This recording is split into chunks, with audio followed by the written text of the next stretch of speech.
What's going on, everybody? This is Brian Mazique. I'm a fight guy, a Forbes contributor, and I also write for heavy.com.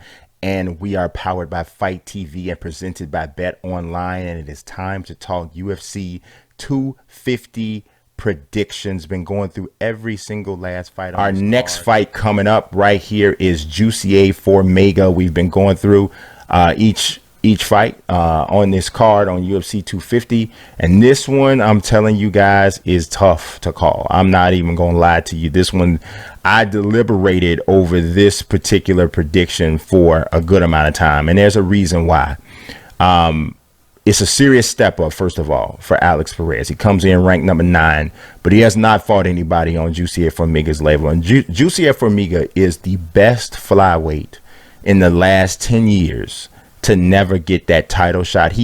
If you look at everybody through that whole flyweight situation, right? You just look through all of those people and you remember how much Demetrius Johnson just dominated, right?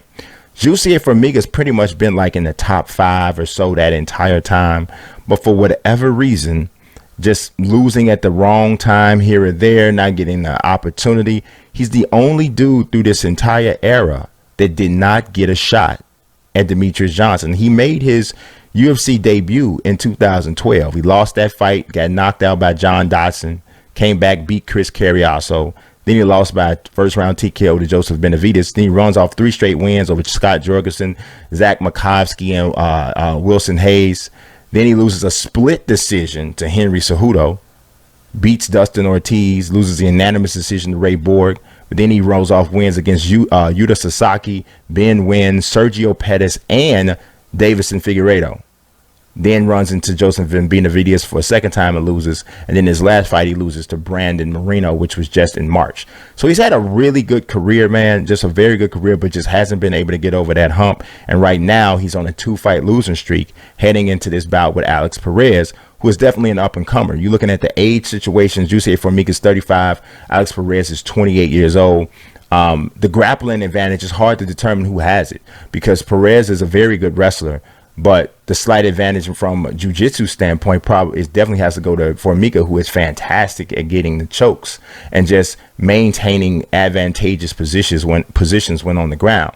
I would say Perez is probably a better striker and probably a little bit more naturally athletic, but that's not where he even gets most of his victories. Perez depends on the ground game more so than anything to get his wins. I mean, it's like I said, it's a tough call. Formiga's on a two-fight losing streak, but all of his losses have pretty much come to the elite fighters in the flyweight division, and we don't know yet whether or not Alex Perez is really an elite fighter. He hasn't beaten major competition as of yet.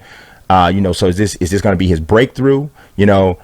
I'm hesitant, and I was tending, towards maybe picking Perez. You look at the Bet Online odds; they have him as a minus 127 favorite, and Jussier Formiga's at a plus 107 underdog according to Bet Online.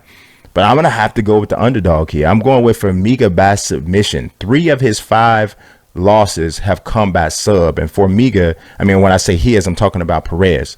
Formiga is still nasty on the ground, and for Perez to have had situations in his past where he's gotten caught up on the ground, getting into trouble against opponents on the ground, and to have 3 submission losses. Now, granted, he hasn't had a submission loss since 2016, but he's losing on the ground to guys who are far inferior from a jiu-jitsu standpoint than Formiga.